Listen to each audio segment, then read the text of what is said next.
Wenn du darüber nachdenkst, in Portugal zu leben, stellt sich eine ganz wichtige Frage.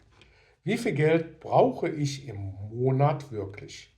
Viele suchen nach einer festen Zahl, aber die Realität ist, es gibt keine eine Zahl, die für alle gilt. Denn die Lebenshaltungskosten hängen stark von deinem Lebensstil ab. Deshalb ist es sinnvoll, sich das Thema in einzelne Bereiche aufzuteilen.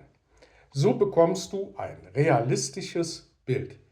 Der größte Kostenpunkt ist in der Regel die Miete. Hier gibt es große Unterschiede. Eine einfache Wohnung kann günstiger sein als eine Wohnung in guter Lage oder mit Mehrblick. Auch die Größe spielt eine Rolle. Deshalb hängt deine Miete stark davon ab, was du suchst.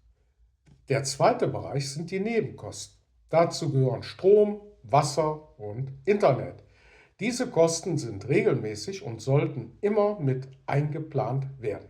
Je nach Verbrauch können sie unterschiedlich ausfallen. Besonders im Winter kann der Stromverbrauch steigen, wenn du elektrisch heizt. Der dritte Punkt sind Lebensmittel. Hier kannst du deine Ausgaben relativ gut steuern. Wenn du selbst kochst und lokale Produkte nutzt, kannst du günstiger leben.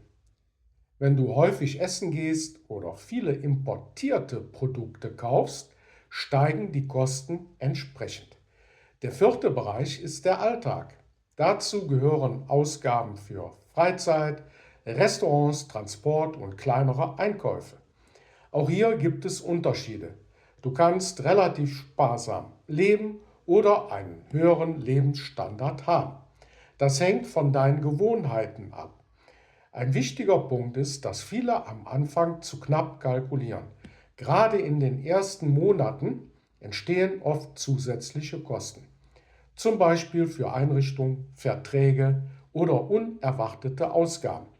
Deshalb ist es sinnvoll, einen Puffer einzuplanen. Ein weiterer wichtiger Punkt ist die Anpassung. Mit der Zeit bekommst du ein besseres Gefühl für Preise und Möglichkeiten. Dann kannst du deine Ausgaben besser steuern. Das bedeutet, dass dein Budget sich im Laufe der Zeit verändern kann. Was bedeutet das jetzt konkret? Ein realistisches Budget setzt sich aus mehreren Bereichen zusammen. Miete, Nebenkosten, Lebensmittel und Alltag. Wenn du diese Punkte zusammenrechnest, bekommst du ein Gesamtbild. Mein Tipp ist deshalb ganz einfach. Plane dein Budget realistisch und nicht zu knapp. Rechne lieber etwas mehr ein, als später überrascht zu werden. So kannst du entspannter leben und deine Zeit im Ausland genießen. Denn genau darum geht es am Ende.